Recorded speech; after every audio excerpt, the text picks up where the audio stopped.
Hello and welcome to another video. I'm here at Heathrow Airport where today I'll be flying down to Miami in Florida with British Airways on board their Airbus A380. I'll be travelling in economy class as well. Now, if you have a look on YouTube, British Airways gets some pretty mixed and some negative reviews as well, but I'm going to be going into this with an open mind to just see exactly what they're offering is like in economy class on this 9-hour flight down to Florida today. So let's get over to Terminal 5.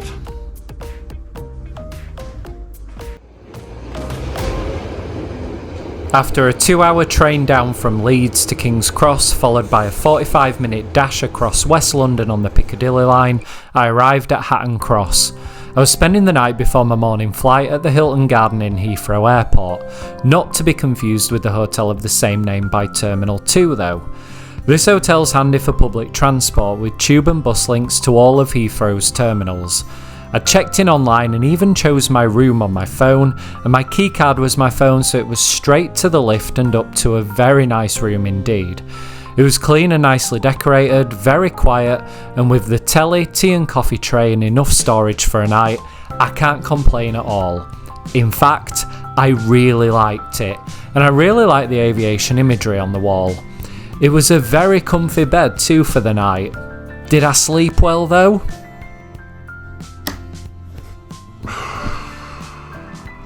Well, good morning. It is 5:15. Did I sleep well? No, but that's no fault of the bed or the hotel. That's just me. I was literally waking up every hour. So yeah, I only felt like I'd gone to sleep and then my alarm had gone off. Oh, right. I better get up and get to the airport. Yes, it's another video of me complaining about how tired I am. I suppose that's the joys of travel, eh?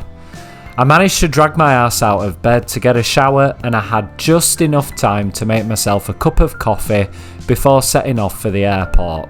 Remember when I said this hotel was handy for the tube to Heathrow's terminals?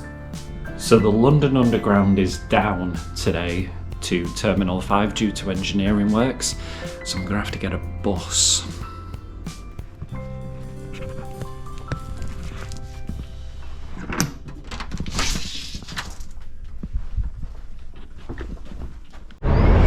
So I'm walking from the Hilton Garden Inn over to Hatton Cross tube station, but there's no tube, so I'm having to get a bus, and it's bloody cold this morning. As well as complaining about how tired I am, I'm also moaning about how cold I am, so it's a great start to the trip. I caught bus 490 from Hatton Cross, and so did everyone else who would have got the tube, so I didn't film any of it as it was just too busy to even move. It got me to Terminal 5 in around half an hour, so I was there for 7 AM. My first impressions of Terminal 5 were good.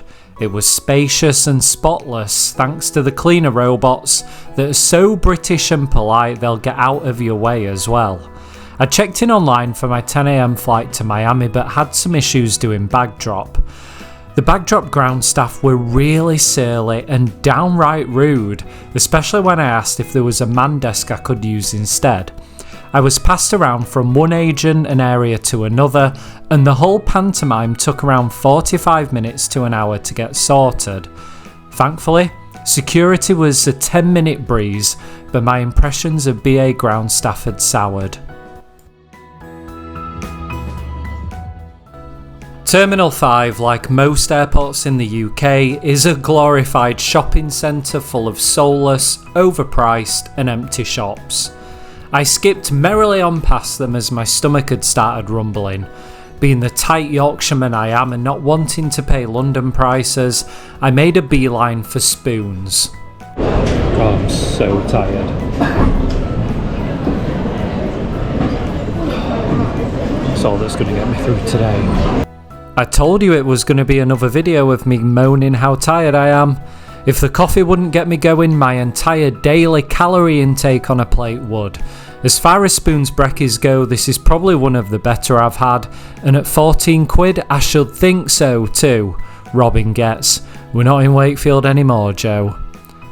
After breakfast, a couple of coffees, and given the palaver of bag drop and then security took a good hour, my time in the airport just seemed to fly by.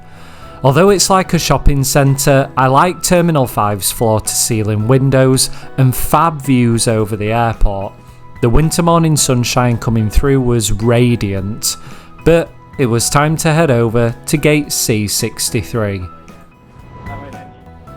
C63 is in one of Terminal 5's 2 satellite piers, and to get there it's a lift down to either a moving walkway or a train that'll take you to the B and C gates.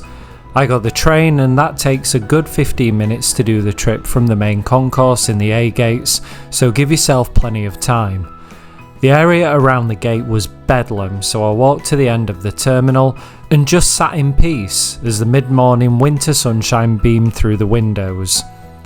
And here's my ride down to Miami, GXLED, a nearly 10-year-old at the time of filming Airbus A380-800. It was delivered brand new to BA in January 2014. Not that many flights from the sea gates that morning, a couple more transatlantics due to follow after us.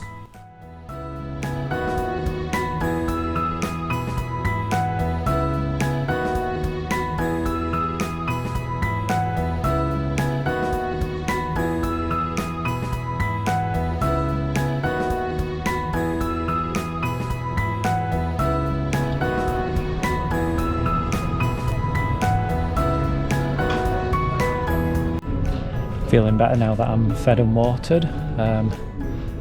Let's go get on the plane. Gate C63. Boarding was a bit chaotic and I felt rushed, stressed, hot and sweaty getting on the plane, which was what the BA ground staff were like too, so I guess I wasn't alone in that. I found my seat, 72A, on the upper deck of this A380. It was an old seat and was a bit lumpy, is how I'd describe it. Legroom wasn't too bad, but the IFE box under the seat in front does cut into it and made positioning my feet a bit awkward. There's a USB port, double fold tray table, and a terrible in-flight entertainment screen with a clunky remote. A nice view out the window though. We pushed back from the gate 55 minutes behind schedule, which had me nervous for making my onward connection. I was flying on from Miami to San Jose in Costa Rica, but the captain kept us informed, which was appreciated, and he said we'd largely make up the time crossing the Atlantic. We had to go around the houses a bit on the taxi down to runway 27, Heathrow's southerly runway. Passing Terminal 3 with its lineup of Virgin and Delta planes, the Heathrow Control Tower, and Terminal 2 with its Star Alliance tails on the way.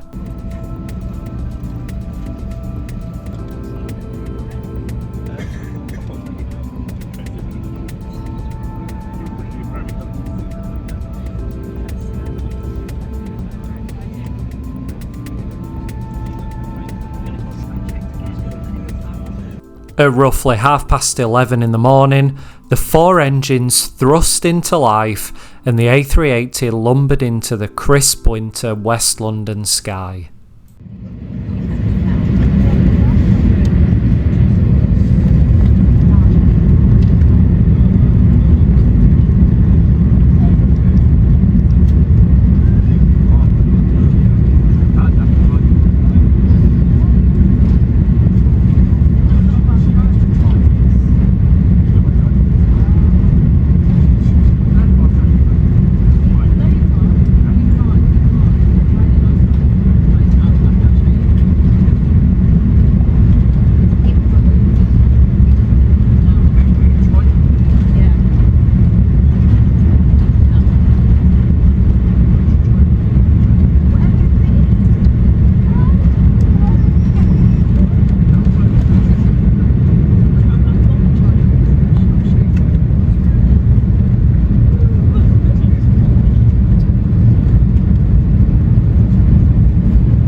I thought the choice of in-flight entertainment was poor, and it wasn't helped by the unresponsive screen and the clunky remote, but I settled on the Francis Ford Coppola mob epic, The Godfather, thinking it'd eat up a good 3-hour chunk of my 9-hour flight as the cabin crew sprung into action.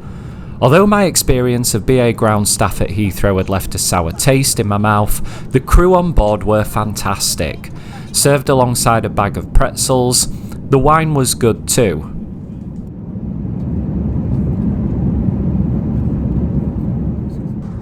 After a drinks round, the cabin crew came straight back around as it was time for lunch. It was all served on one tray with another top-up of wine, which was very much appreciated.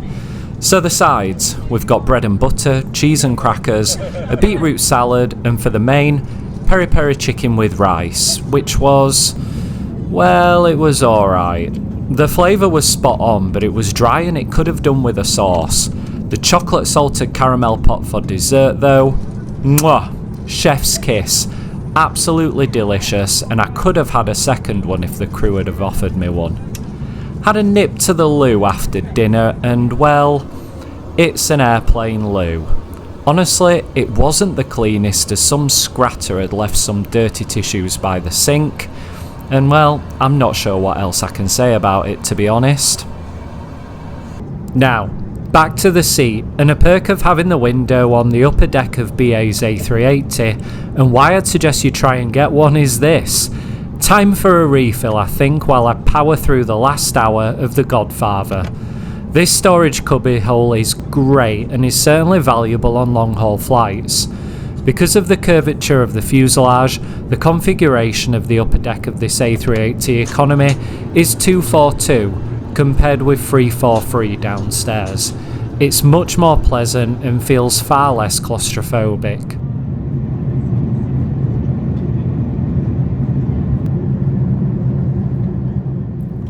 I woke up from a nap to see landfall had been made over Newfoundland and Labrador. Our route hugged the east coast of the US, directly passing over Boston, Massachusetts, which was to my left, and a bit later on, Wilmington, North Carolina on the right of the aircraft. A chicken pastry type thing was served 90 minutes before landing. I suppose it did the job. The last time I flew BA Economy long haul was to San Diego 10 years ago, and from memory, afternoon tea was served before landing, so this felt like a big downgrade in comparison. We started our descent down into Miami and seemed to do a lot of twists and turns on the way down. It was a cloudy, warm and humid day in South Florida. Our flight path took us circling out over the Everglades before looping back around and touching down on Miami's runway 9.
The pilot was right, and we did make some time up, landing at 15:08, 20 minutes behind schedule.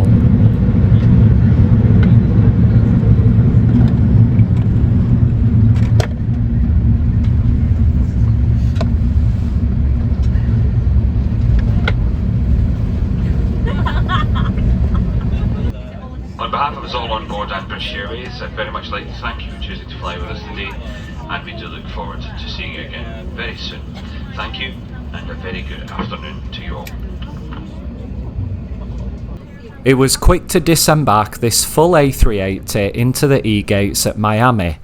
The upper deck seemed to disembark quicker than the lower deck too. I'd heard horror stories about Miami Airport, like long waits and queues at immigration and customs, but honestly, it was fine. Immigration took around 35 minutes. My bag was checked all the way through to San Jose, so I didn't have to go through the process of collecting and rechecking my bag, and my wait to get through TSA was around 20 minutes. I was back in the gates area with about an hour to spare before my American Airlines flight down to Costa Rica. Given it was the Saturday after Thanksgiving, I didn't think this was bad at all.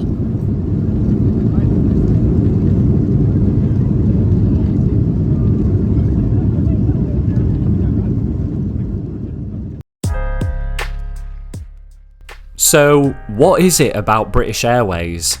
They obviously have some historical prestige around them, and I think they're an airline that puts themselves on a bit of a pedestal with their marketing and branding, which in turn heightens customers' expectations. They portray themselves as being better than they actually are. They're certainly not the world-class airline they once were. BA felt as tired as I did when making this video. Grumpy Heathrow ground staff, poor in-flight entertainment, a dated and lumpy seat, but the food was fairly decent and the cabin crew were excellent. Lower your expectations and they're alright, but just alright. I'd fly BA again if price and schedule fitted my budget and times, but I wouldn't go out of my way to purposely fly with them. If you've enjoyed this video, please drop me a like, subscribe, or leave me a comment. What was your experience like with British Airways? Thanks for watching, see you again soon.